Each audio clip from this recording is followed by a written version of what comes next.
Hello student, आज हम class 12th Hindi medium commerce subject accountancy लेखाशास्त्र लेखाकर्म इसका चैप्टर नंबर 1.1 को देखेंगे। इस चैप्टर का जो नाम है लेखांकन से परिचय।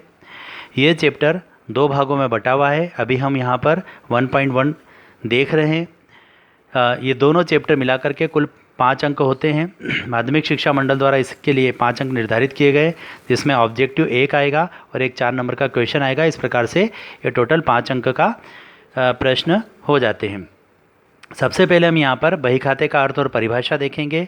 तो बही खाते का अर्थ, बही खाते को अंग्रेजी में बुक कीपिंग कहते हैं। ये दो शब्दों से मिलकर बनाए बुक प्लस कीपिंग। बुक का अर्थ किताब से, बुक का अर्थ किताब से होता है और कीपिंग का अर्थ रखने से होता है। इस प्रकार दोनों शब्दों का संयुक्त अर्थ व्यापारिक व्यवहारों को हिसाब की पुस्तकों में व्यवस्थित रूप से लिखने से। आप जो भी काम कर रहे हैं वो हिसाब की पुस्तक में व्यवस्थित रूप से लिखेंगे, यही बही खाते का अर्थ होता है। व्यापारिक व्यवहारों को लिखने के लिए इसमें कुछ निश्चित नियम और सिद्धांत होते हैं, जिनका पालन लेखा करते समय हमें करना होता है। तो यहाँ पर बही खाते का अर्थ दे रखा है, बहुत ही सिंपल है, आप इसे आसानी से समझ सकते हैं। इसी क्रम को हम आगे बढ़ाते हैं। यहाँ पर नीचे एक परिभाषा दे रखी है स्पाइसर और पेगलर के अनुसार। ये लेखाशास्त्री हैं, इनकी परिभाषा को हम देखेंगे। बही खाता व्यावसायिक व्यवहारों को मुद्रा के रूप में लिपिबद्ध करने की एक कला है।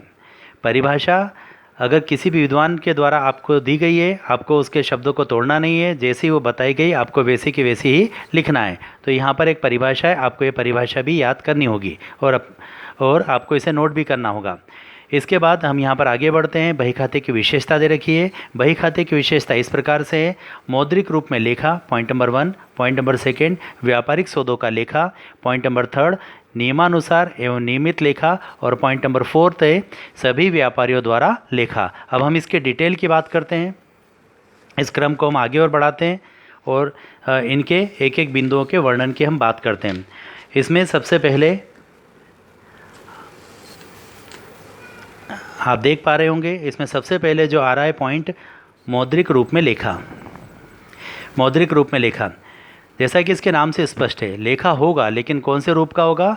मौद्रिक रूप का। मौद्रिक मतलब जिन्हें हम मुद्रा में माप सकते हैं। कहने का आशय ये है कि लेखांकन में हम केवल बही खाते में हम केवल उन्हीं व्यवहारों को लेते हैं, उन्हीं व्यापारिक लेन देनों को लेखा किया जाता है जिन्हें मुद्रा में मापा जा सकता है। और ऐसे लेन देन जिनको मुद्रा में नहीं मापा जा सकता, वे पुस्तकों में नहीं लिए जाते।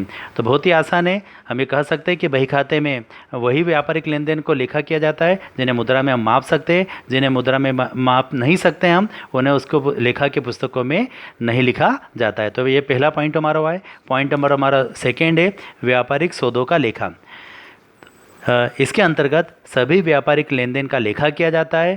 सभी ट्रांजैक्शन इसमें आएंगे, चाहे वो परचेस और सेल्स से संबंधित हो, या फिर इनकम और एक्सपेंडिचर से संबंधित हो, या फिर लाभ और हानि से संबंधित हो। बस हमें ध्यान यही रखना है कि वो जो भी हमारा ट्रांजैक्शन है वो मॉनेटरी ट्रांजैक्शन होना चाहिए, तो उसे ही हम इसके अंतर्गत ले सकते हैं।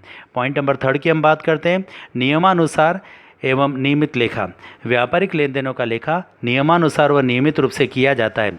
यहाँ पर जो लेखा किया जाता है वो नियमानुसार किया जाता है और नियमित रूप से किया जाता है, डेट वाइज किया जाता है, क्रमबद्ध रूप से किया जाता है। पॉइंट नंबर 4 की बात करते हैं, सभी व्यापारियों द्वारा प्रयोग। इसका प्रयोग मतलब बही खाते का प्रयोग जो है छोटे और बड़े सभी प्रकार के व्यापारियों द्वारा किया जाता है, क्योंकि बहुत ही आसान होता है। इसका काम कोई भी साधारण योग्यता रखने वाला व्यक्ति आसानी से इसका कर सकता है। तो आज का हमारा वीडियो यहीं पर समाप्त होता है।